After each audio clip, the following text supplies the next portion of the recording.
Hello बच्चों, आज कक्षा 12 के मैथमेटिक्स में इन्वर्स ट्रिग्नोमेट्रिक फंक्शन के आगे के पार्ट को देखेंगे। पिछले लेक्चर में आपको इन्वर्स किस तरह डिफाइन होता है ये बताया गया था आपको। अब हम 6 के 6 फंक्शन के जो 6 ट्रिग्नोमेट्रिक फंक्शन होते हैं, ठीक है, उनके इन्वर्स देखेंगे। चलिए देखते हैं, शुरुआत करते हैं। तो सबसे पहला इन्वर्स ट्रिग्नोमेट्रिक फंक्शन होगा साइन इन्वर्स एक्स। कौन सा होगा? Sign inverse x. हेडिंग डालेंगे साइन इन्वर्स एक्स। चलिए देखते हैं साइन इनवर्स एक्स फंक्शन। ठीक, तो साइन इनवर्स एक्स फंक्शन को पढ़ने के लिए हम स्टार्ट करेंगे साइन एक्स फंक्शन से ही।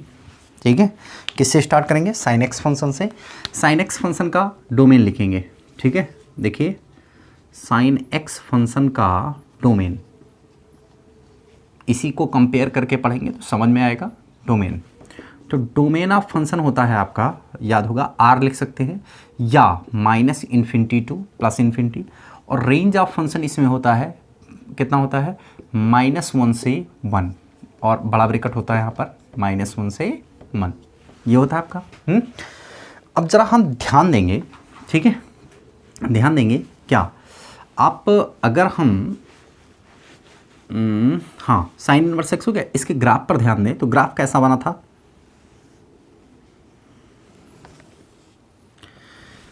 दोनों ग्राफ बनाएंगे, ऐसे लाइन खींच लेंगे, यहाँ पर +∞, यहाँ पर -∞, यहाँ पर 0। ठीक है, साइन 0 पर 0 था तो यहीं पर था, π/2 पर मैक्सिमम था, 3π/2 पर फिर 0 था, फिर पाई पर नहीं, π/2 पाई पर आपका 0 था, 3π/2 पर मैक्सिमम था, 2π पर फिर 0 था। ऐसे इधर आ जाओ, -π/2 पर, जिसको नहीं याद है वो साइन एक्स के ग्राफ को चेक कर लेगा, जो साइन एक्स का ग्राफ है उसको देख लेंगे आप। ठीक है, तो -π/2, यहाँ से फिर आ जाएगा -π, फिर इधर आ जाएगा 3π/2 माइनस का, और फिर आ जाएगा 2π। ठीक, तो ये ग्राफ कुछ ऐसा मिला था, देखो। और मैक्सिमम वैल्यू जो थी वो +1 थी, और मिनिमम वैल्यू थी यहाँ पर -1। ग्राफ नहीं याद है तो पीछे पलट के देख सकते हैं। और ग्राफ आपको कुछ ऐसा मिला था, देखो, मैक्सिमम ऐसे पाई पर 0, 3π/2 पर नीचे मैक्सिमम 2π, ऐसे नीचे यहाँ पर -π/2 पर ये ऐसे, फिर ऐसे और ऐसे, ये ग्राफ मिला था। ठीक है, हमने आपको पिछले लेक्चर में बताया है कि इनवर्स तभी डिफाइन होगा जब कोई फंक्शन जो है वो 1 1 और क्या होगा? *2। तो क्या ये वाला ग्राफ आपको 1 1 *2 दिख रहा है? ठीक है, 1 1 *2 आपको जब पढ़ाया गया था तो एक हॉरिजॉन्टल लाइन टेस्ट कहा गया था कि अगर हम एक्स अक्ष के अंदर से एक समांतर लाइन खींचे, समांतर रेखा खींचे, तो ग्राफ को अगर दो या मतलब एक जगह से अधिक बार काटे, एक से अधिक बार काटे, देखो एक से अधिक बार काटे तो वो फंक्शन 1 1 और *2 नहीं होता है। जैसे अगर एक देखो इसके पहला लाइन खींचेंगे तो यहाँ पर काटेगा, यहाँ पर काटेगा, यहाँ पर, ऐसे कहीं भी आप खींच लीजिए, सब जगह पर ये काटेगा। क्लियर है?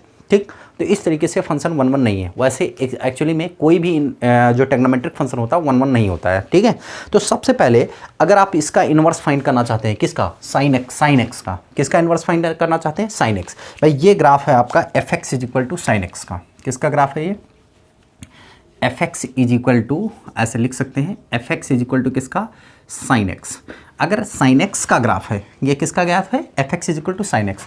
आप इधर चाहेंगे क्या? आप चाहिए आपको f इनवर्स x चाहिए ना, f इनवर्स x = या ऐसे कह सकते हैं, अगर इसको हम फंक्शन को इस तरह लिखें, देखो यहाँ पर लिखें y = साइन एक्स लिखेंगे।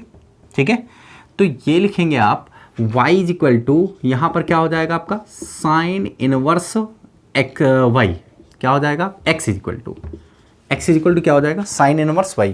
देखो ये इधर भेज देंगे, इधर भेज देंगे, तो आप इसका इन्वर्स बनाना चाहते हैं। तो ज़रा इन्वर्स बनाने के लिए आपको ये चाहिए कि 1 1 और *2 हो। तो इस ग्राफ को 1 1 और *2 बनाने के लिए अगर मैं देखूं तो ये प्रिंसिपल एक्सिस y एक्सिस है, ये कौन सी है? x axis. ओरिजिन ये है, तो ओरिजिन के पास देखें तो ओरिजिन के पास 1 1 कब बन सकता है? अगर मैं वैल्यू को -π, इतने ग्राफ को ध्यान से देखें, अगर मैं सिर्फ इतना ले लूँ, सिर्फ इतना ग्राफ ले लूँ, तो ये -π/2 से लेकर +π/2 के बीच ये ग्राफ क्या होगा आपका, ये ग्राफ 1 1 होगा और ऑन2 भी होगा। क्लियर है, -π/2 से +π/2, देखो इतना ही तो 1 1। भाई अभी जब लाइन खींच रहे थे, जैसे मान लो पैरेलल लाइन ये खींचे, तो ये कितनी जगह पर, देखो 2-3 जगह पर काट रही है कि नहीं काट रही। लेकिन अगर मैं इतने ही ग्राफ लूँ, बाकी सब ग्राफ भूल जाओ, यहाँ से लेकर यहाँ तक का ये वाला ग्राफ लूँ, ठीक, तो इतना ग्राफ जो है अगर ले लें, बाकी सब हटा दें, तो इसका मतलब तब फंक्शन क्या हो जाएगा, 1 1। मतलब अगर हम इस वाले रेंज को, इस वाले डोमेन को -∞ टू +∞ से के बजाय मैं क्या लिख लूँ, -π/2 से क्या लिख लूँ, π/2, ठीक है। केवल किसके लिए, फॉर 1 1 फंक्शन। अगर मैं इस फंक्शन को 1 1 बनाना चाहता हूं, तो इसकी डोमेन को, जो पहले डोमेन -∞ टू +∞ थी, उसको हमें क्लोज करके -π/2 से +π/2 के बीच में लाना होगा, और रेंज आपका वही रहेगा। तो इसका मतलब इसका जो डोमेन ऑफ फंक्शन होगा, आपको बताया गया कि ट्रिगो का रेंज जो है इसका इनपुट हो जाता है, डोमेन हो जाता है। तो ये हो जाएगा आपका -1 से 1, ठीक। तो डोमेन ऑफ फंक्शन तो ये हो गया। तो रेंज ऑफ फंक्शन कितना हो जाएगा, पलट दीजिए। रेंज ऑफ फंक्शन ये भाई, ये आपका क्या था, ये इनपुट है इस वाले फंक्शन के लिए, और ये क्या है, आउटपुट है। अब इसको पलट दीजिए, अगर पलट देंगे तो ये हो जाएगा आपका क्या, इनपुट, और ये क्या हो जाएगा, आउटपुट। तो -π/2 से π/2। तो इस तरीके से साइन इनवर्स एक्स की या साइन इनवर्स वाई की जो डोमेन है, वो रेंज आप दोनों मिल गई, ठीक है। इसके लिए फंक्शन आपका ये क्या हो गया, आपका आउटपुट हो गया। समझ आया कि नहीं है, हैं भाई। इस पूरे साइन एक्स फंक्शन को मैंने 1 1 बनाने के लिए ये किया। क्लियर है, ठीक। अब देखते हैं आगे, अगर बात आगे करें तो हम इसका ग्राफ बनाना चाहते हैं, तो चलिए देखते हैं, ठीक। अब जरा देखो, जो इनपुट है उसको एक्स एक्सिस पर दिखा लेते हैं, -1 से 1, तो यहाँ पर लिख लेते हैं हम -1, और इधर लिख लिया मैंने +1, ठीक है। अब इसके बाद देखो, आउटपुट आपका -π/2 से +π/2, तो यहाँ पर मैंने प्लस का π/2 दे दिया, यहाँ पर दे दिया मैंने माइनस का π/2, ठीक। अब ज़रा देखो, अगर मैं यहाँ पर लिख लेते हैं, देखो अगर मैं साइन इनवर्स 1 की वैल्यू निकालूं, किसकी, साइन इनवर्स 1, तो ये आएगी साइन इनवर्स π/2, है ना, sine π/2। That means sine cancel, तो आ जाएगा π/2। मतलब माइनस अगर 1 पे रखेंगे तो π/2, मतलब यहाँ पर आंसर जाएगा, ठीक है, ऐसे जाएगा, है। और ध्यान दो, तो इसका मतलब यहाँ पे ग्राफ कुछ ऐसा जाएगा, यहाँ पे पहुँचेगा। और नीचे की अगर बात करूँ मैं, यहाँ पे साइन इनवर्स अगर -1 डालता हूँ, तो यहाँ पर मिलेगा साइन इनवर्स, ये हो जाएगा कितना, साइन माइनस का π/2, तो साइन कैंसिल, बचेगा कितना, -π/2। तो जब -1 इनपुट में डालेंगे तो यहाँ -π/2 आएगा, इसका मतलब ये ग्राफ कुछ ऐसा जाएगा। तो देखो, ये आपका हो गया इनवर्स का ग्राफ, ये हो गया आपका इनवर्स का ग्राफ, ये देखो मिल गया आपको, ठीक। ये इनवर्स का ग्राफ हो गया आपका साइन इनवर्स वाई का। क्लियर है, ये आपका साइन का ग्राफ था, ये साइन इनवर्स वाई का ग्राफ था। देखिए बस केवल इतना ही चाहिए था, ये देखो, ठीक, ऐसे चला गया आपका, ओ सॉरी, ये थोड़ा सा ऐसे बनेगा, ऐसे, है ना,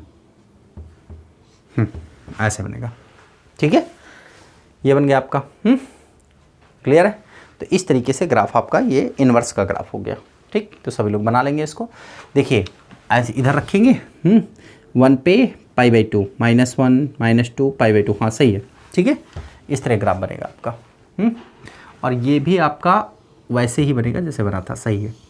ये 1 1 ग्राफ हो गया, तो इसको बना लीजिए सभी लोग। चलिए अब देखते हैं, कुछ सवाल देखते हैं, हटा देते हैं।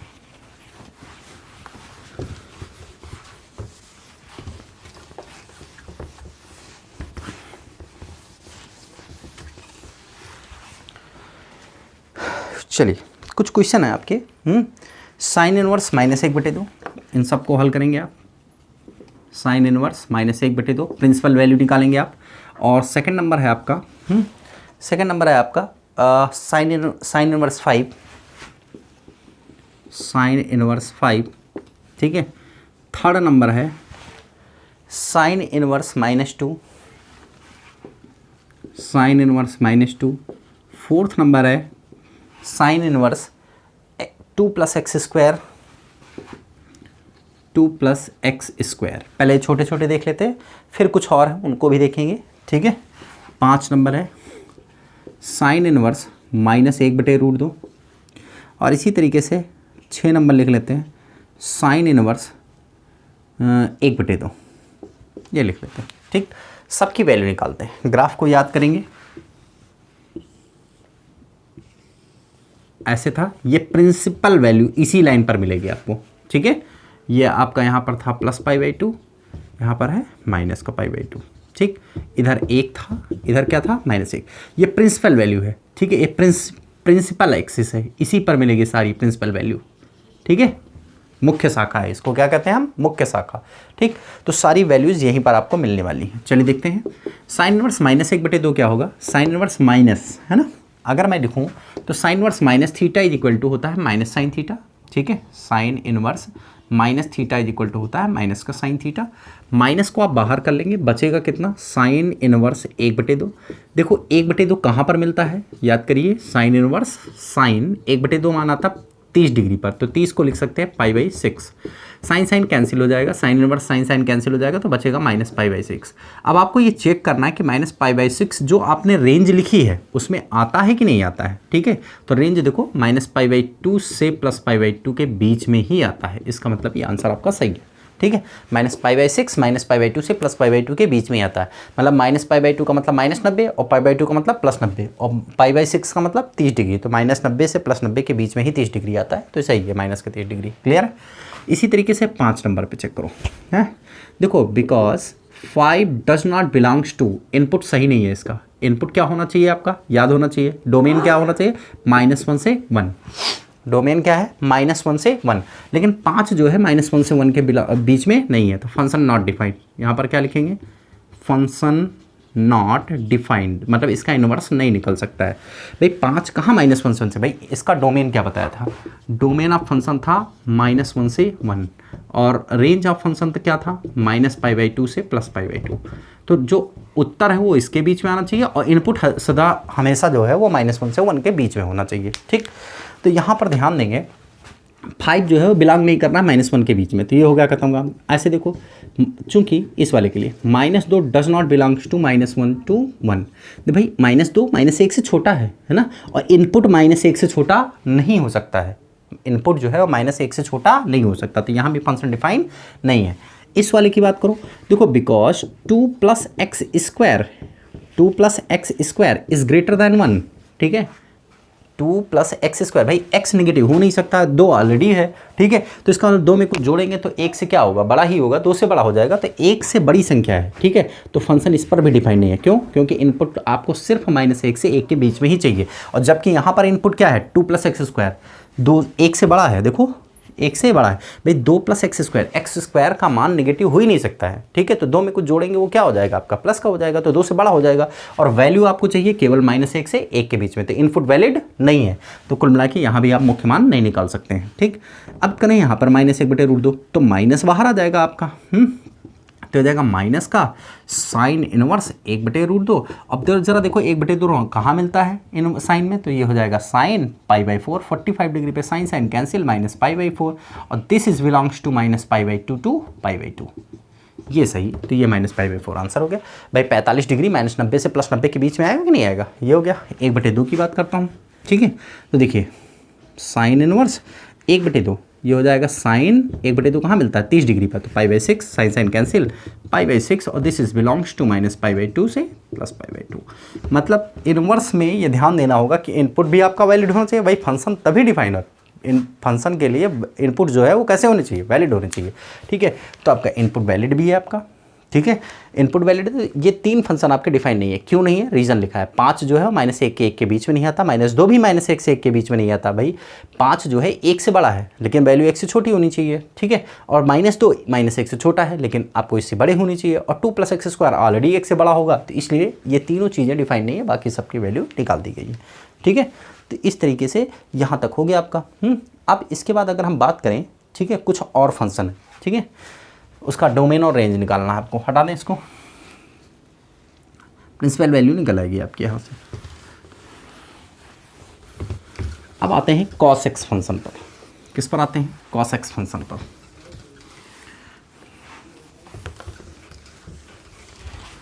चलिए अब आ जाते हैं हम कॉस एक्स फंक्शन पर।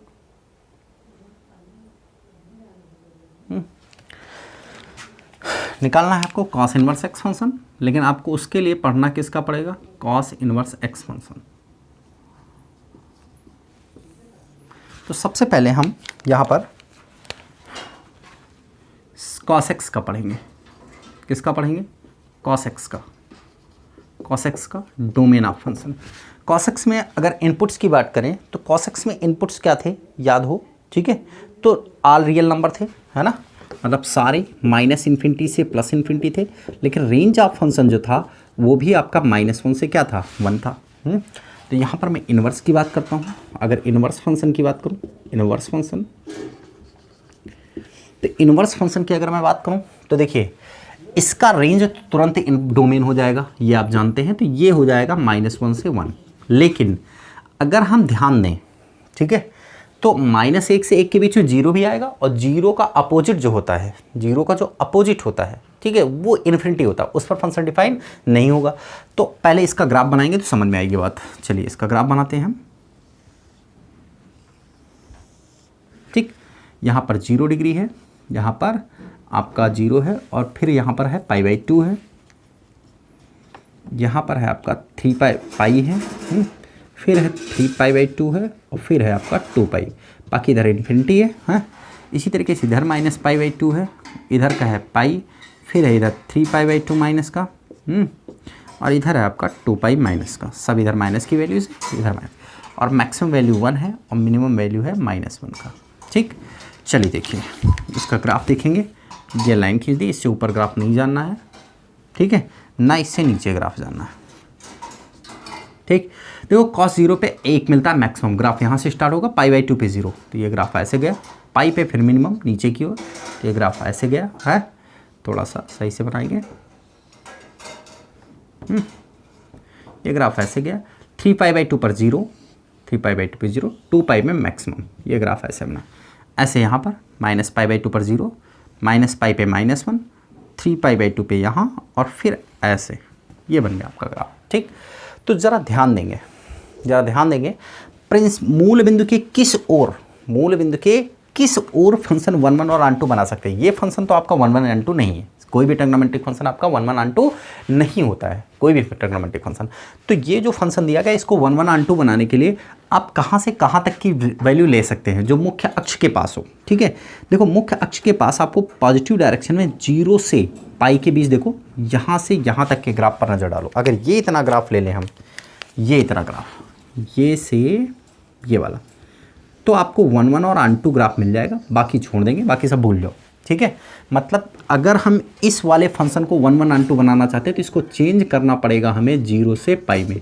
जो इनपुट -इन्फिनिटी से +इन्फिनिटी था, अगर मैं 0 से पाई के बीच की ही वैल्यू डालूं तो ये फंक्शन कैसा बन जाएगा, 1 1 और ऑन2 बन जाएगा, और हमें इन्वर्स के लिए 1 1 ऑन2 ही चाहिए।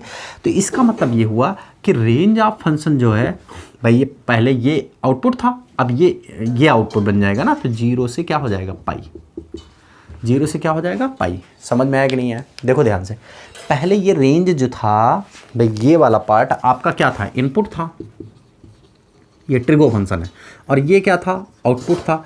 अब देखो ये जो इनपुट था वो अब क्या बन गया है, आउटपुट बन गया है इनवर्स में, और ये क्या है, इनपुट है ना। तो डोमेन हमेशा इनपुट होता है, तो जो रेंज था वो डोमेन बन गया, जो डोमेन था वो रेंज बन गया, लेकिन डोमेन को बदलना पड़ा 0 से पाई के लिए इनवर्स फंक्शन के लिए। बाकी इसकी डोमेन तो -इन्फिनिटी से +इन्फिनिटी थी, लेकिन इनपुट्स आपको इसकी डोमेन को आपको बदलना पड़ा। क्यों? क्योंकि तभी आप 1 1 और ऑन2 फंक्शन प्राप्त कर पाएंगे। ठीक, अब इसका अगर मैं इनवर्स ग्राफ खींचूँ तो ग्राफ कैसा खींचूंगा, देखिए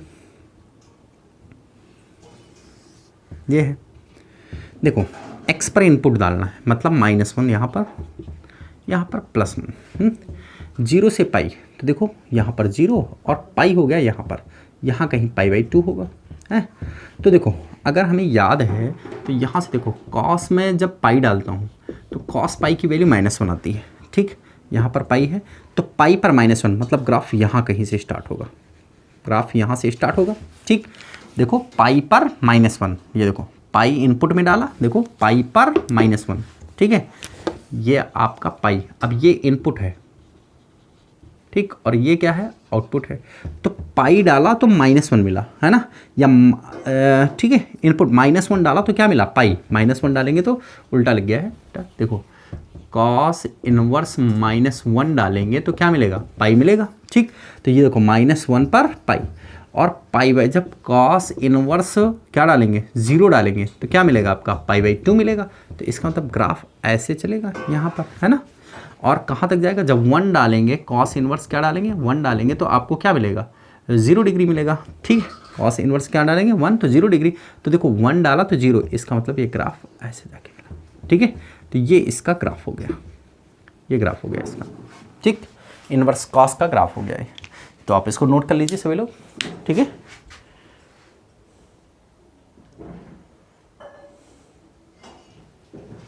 चलिए देखिए, कुछ इसके एग्जांपल्स हैं, उनको देख लेंगे, बिगाड़े इसको।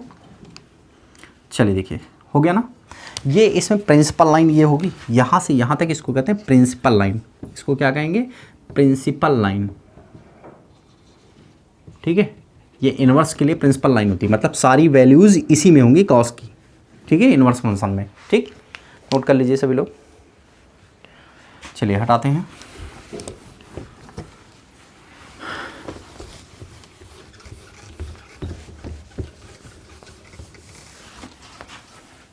चलिए देखिए, कुछ क्वेश्चन है, उनको देख लेते हैं, फिर आगे बढ़ते हैं tan की ओर।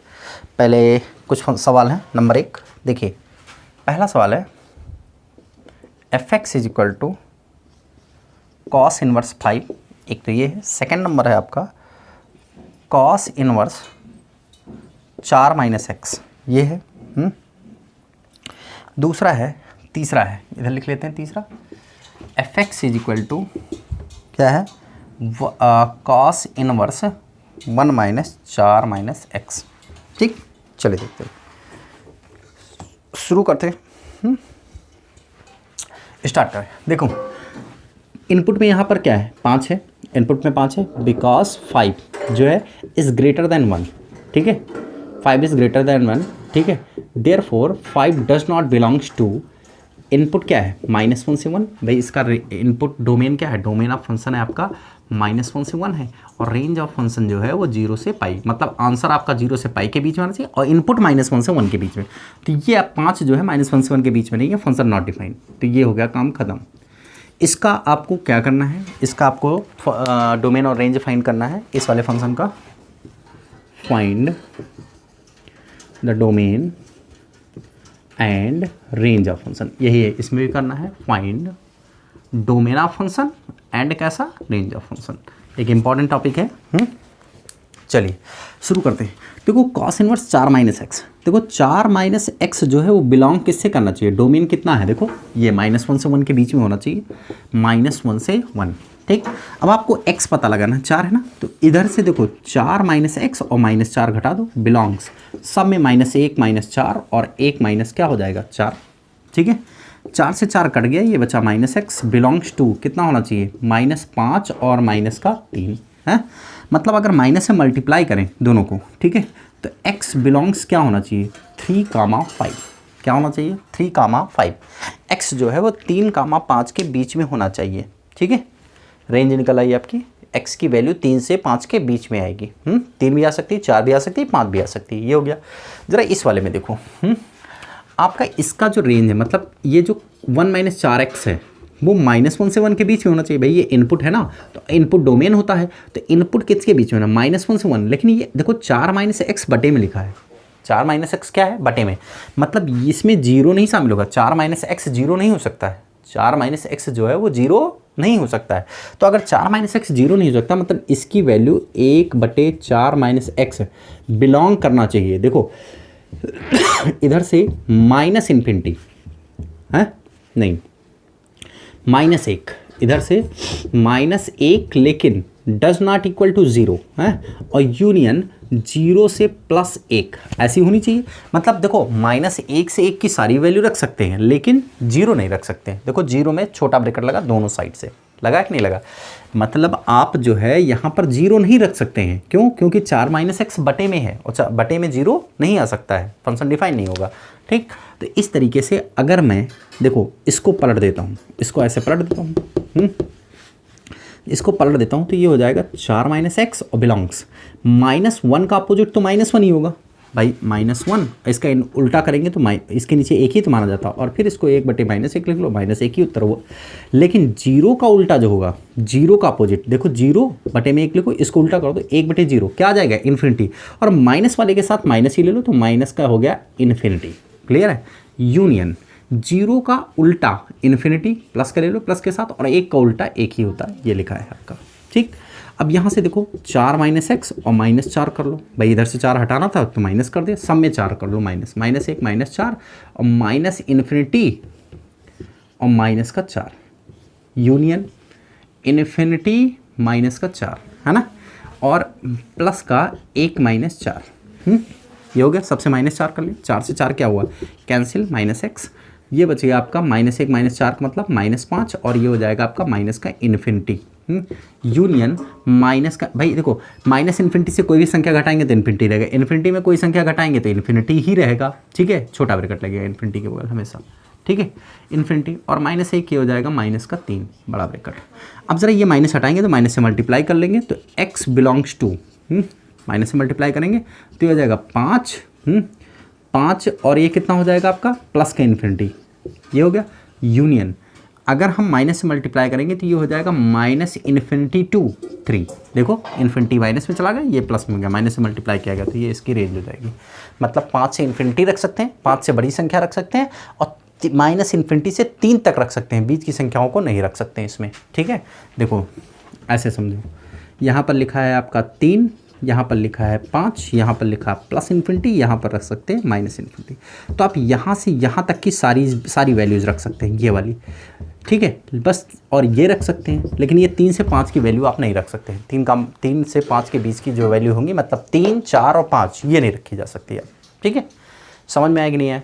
तो इस तरीके से जो है आपका ये फंक्शन क्या हो जाएगा, डिफाइन हो जाएगा। तो इस तरीके से आपका ये टॉपिक यहीं पे जो है ख़त्म होता है। स्क्रीनशॉट ले लीजिए सबका। ठीक है, अब कॉस वाला टॉपिक ख़त्म हो गया। अब नेक्स्ट में tan कॉस और tan सेक, कॉसेक और कॉट चालू होगा। ठीक है, तो यहाँ तक आप सभी लोग रिवाइज करिए।